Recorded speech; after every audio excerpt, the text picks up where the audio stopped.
Esse vídeo é recomendado em caso de suspeita de cagaço de tomar remédio. Depois do vídeo que eu contei sobre como eu descobri que tenho ansiedade, a pergunta que eu mais recebi de todas foi sobre qual remédio eu tomo. Então no vídeo de hoje eu vou te contar tudo que você precisa saber sobre esse remedinho maravilhoso que transformou a minha vida. Mas antes eu preciso te falar uma coisa. Eu não sou médica, eu não estou indicando remédio para ninguém. Eu vou apenas contar a minha experiência com remédio. Para você saber se você precisa tomar algum remédio, você precisa procurar um psiquiatra. Somente ele vai poder te prescrever algum remédio. Combinado? A primeira coisa que eu vou falar é sobre o motivo de eu tomar sertralina. No dia que eu fui no psiquiatra, ele ia me dar um outro remédio que eu não lembro o nome, mas eu comentei com ele que no futuro a gente está com um plano de engravidar e como o tratamento é longo, eu fiquei preocupada, né, se o remédio poderia causar alguma malformação do bebê, alguma coisa assim. E aí ele já falou, não, então já que você tá com plano de engravidar, eu não vou te dar esse, eu vou te dar a sertralina, porque ela é um remédio mais suave, né, você pode tomar enquanto você estiver grávida, sem problema algum. É importante você já chegar no psiquiatra falando tudo que ele precisa saber. Agora eu vou te explicar como age a sertralina no nosso corpo. Só que primeiro a gente precisa entender como age a ansiedade no nosso cérebro. Bora lá que eu vou explicar. Imagina que tem uma ameaça no ambiente, tem um cachorro aqui querendo me morder. A ameaça vai entrar no cérebro por meio do córtex visual, que vai mandar uma mensagem para o córtex pré-frontal, né, onde acontece ali a consciência do medo. E ali podem acontecer duas coisas. Se a ameaça realmente for algo que deva receber uma atenção maior, uma preocupação, o córtex pré-frontal vai avisar isso para a amígdala. A amígdala vai mandar mensagem para as glândulas suprarrenais para elas produzirem noradrenalina, que é o hormônio do medo. É por isso que numa situação que nos causa muito medo, como um assalto, por exemplo, a gente fica daquele jeito, né? Completamente apavorado, com as mãos suando frio, falta de ar, taquicardia. Isso é tudo culpa da noradrenalina. Agora, se o córtex pré-frontal identificar que aquilo ali não é uma ameaça, ele vai mandar uma mensagem para a amígdala e vai falar assim aqui, pode ficar tranquilo, não tem nada demais. E aí você não vai produzir nada dos sintomas físicos. Mas isso não acontece em quem tem ansiedade. O que eu quero dizer é que uma pessoa que tem ansiedade, ela perde completamente a racionalidade diante de uma situação. Ela sempre vai ver o monstro muito maior do que ele é. A gente começa a ter medos irracionais e aí vão aparecendo sintomas físicos que são causados pelo aumento de adrenalina e cortisol na circulação do sangue. Pânico geral.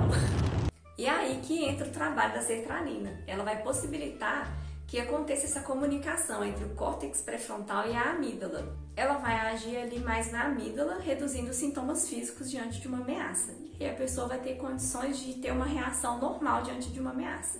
A terapia, a meditação e atividade física agem no córtex pré-frontal. Essas atividades vão treinar o cérebro para que ele tenha condições de reagir com serenidade diante de uma situação de ansiedade. Eu não sei se estou falando besteira, foi o jeito que eu entendi de tudo que eu li. Mas se alguém sabe explicar melhor, coloca aqui nos comentários. Outra pergunta que eu vi muito foi se a sertralina causa algum efeito colateral. Eu não tive efeitos colaterais.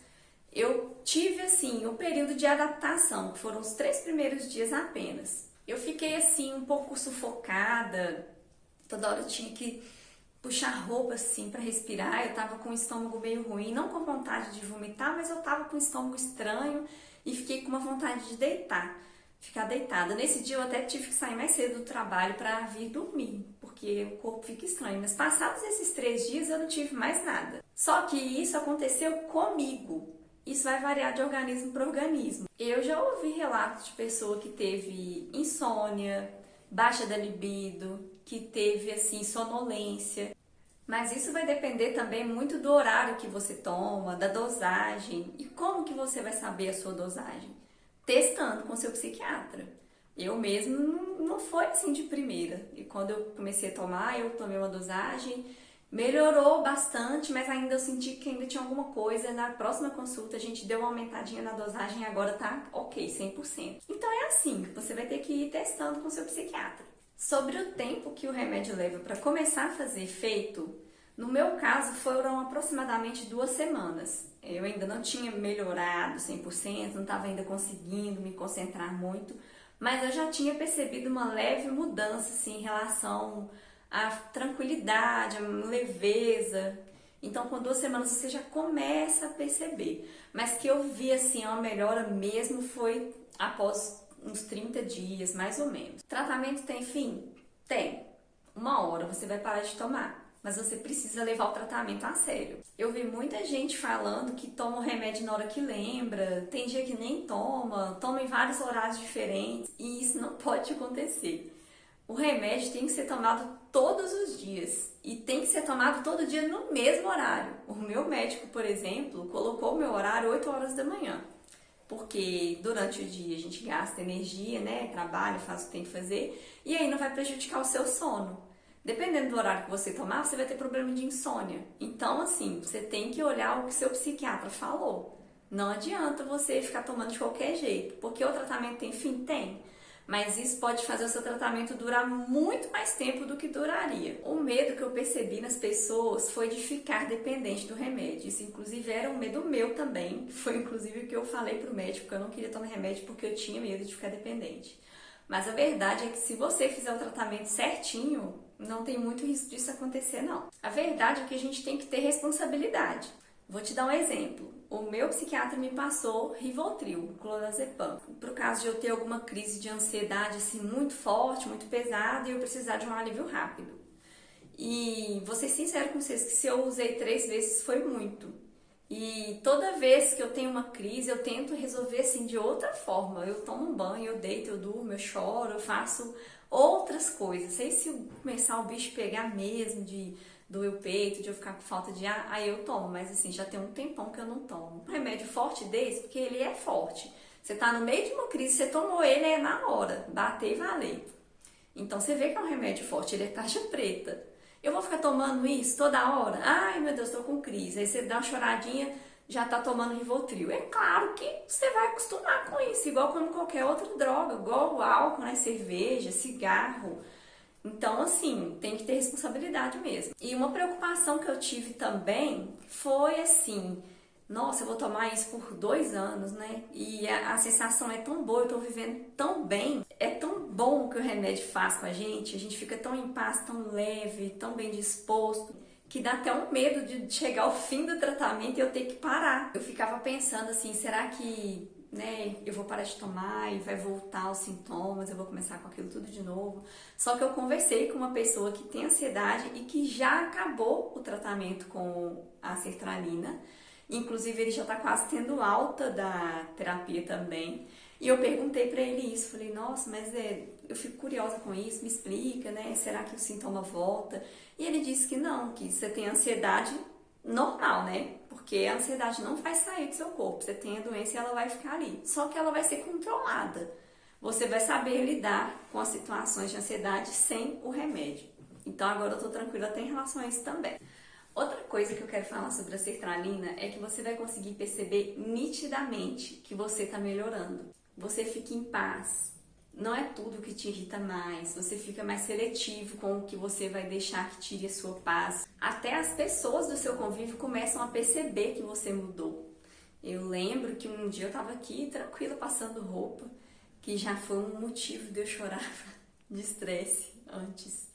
E eu tava passando roupa que um dia meu marido chegou e falou assim, nossa amor, parabéns, seu remédio tá funcionando mesmo, porque você tá tão em paz. E eu realmente tava em paz, eu tava assim, com tranquilidade nível master. Até você mesmo vai reparar que você tá mais tranquilo. Tem até um meme na internet que eu achei ele muito engraçado, porque eu me identificava muito com ele. Eu vou colocar ele aqui pra vocês verem. Eu não conseguia filtrar muito as coisas, não. Se acontecesse alguma situação de estresse e alguém tirasse meu sossego, eu respondia na lata o que eu tinha pra falar, eu não conseguia segurar, infelizmente. E aí depois tinha que ficar pedindo desculpa. Realmente eu não conseguia segurar, não era minha culpa. Eu era completamente explosiva. Muito tranquila quando tá em situação normal, mas se o bicho pegasse, ixi, aí já era. E hoje eu já tenho esse filtro. Tem hora que eu tenho vontade de falar algumas verdades para algumas pessoas, mas não, falar melhor não, evitar a fadiga é melhor. Outra observação importante: o remédio não faz milagre. Eu tô falando isso por quê?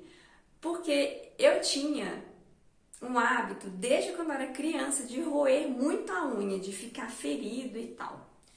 E logo que eu comecei a sentir os efeitos do remédio, eu simplesmente parei de roer a unha.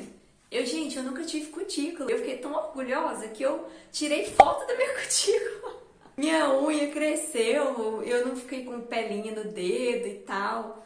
E aí um dia aconteceu uma situação assim que me desgastou. Eu comecei a roer unha freneticamente. Eu falei com a minha psicóloga, nossa, será que eu preciso aumentar minha dosagem? Porque eu não posso roer unha, eu tomo remédio. E aí ela me explicou o seguinte, o remédio não vai fazer milagre. Ele não pode anular as minhas emoções, só amenizar. A ansiedade com moderação é até necessária para você se preocupar com o que merece sua atenção, com o que merece uma certa urgência. Senão você vai ficar ali apático, deixando as coisas acontecerem. O remédio não pode te deixar grogue, sem reação, apático. Eu conversei isso com uma pessoa e ela falou isso, que a dosagem dela, não sei se estava alta, mas ele teve as emoções praticamente anuladas. Uma coisa que era para preocupar, ele ficava deixando a vida levar.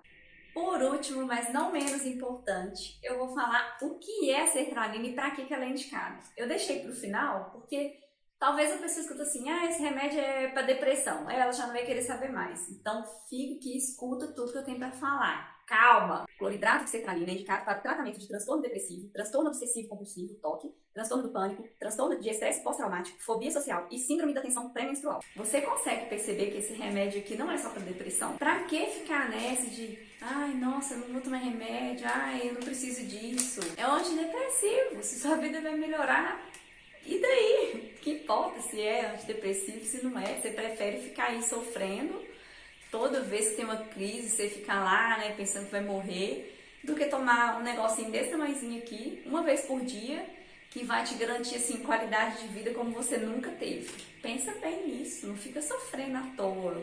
O remédio tá aí pra isso, gente. E outra coisa, você não tá recebendo uma sentença de morte, não. Se você não gostar, nada te impede de parar de tomar. Toma uma semana, um mês e avalia. Se gostar, continua. Se não gostar, você tem várias opções, você pode trocar de remédio, você pode tentar outras alternativas que não sejam medicamentosas, como atividade física, alguma arte marcial. Então fica tranquilo, não esquenta a cabeça com isso. E para fechar o vídeo, esse remédio é taxa vermelha, você não vai conseguir comprar ele sem receita médica. E quando você for comprar, a receita vai ficar retida na farmácia. Eu tô falando isso porque remédio não é brincadeira, gente. Medicamento é coisa séria, principalmente esses de uso controlado. Até uma dipirona que você tomar pode te trazer problemas se você não precisar tomar ela. Então não faça automedicação. Se você acha que você precisa tomar um medicamento, te aconselho a procurar um psiquiatra. Só ele vai poder te receitar esse remédio. Beleza? É isso aí, galera! Isso era tudo que eu tinha para falar sobre a sertralina. Se você quer saber mais alguma coisa sobre a sertralina, ou se tem algo para acrescentar que não foi falado nesse vídeo, mas é importante as pessoas saberem, coloca aqui nos comentários. E não esquece de compartilhar esse vídeo com aquela pessoa que morre de medo de tomar remédio, hein? Um beijo pra vocês! Tchau!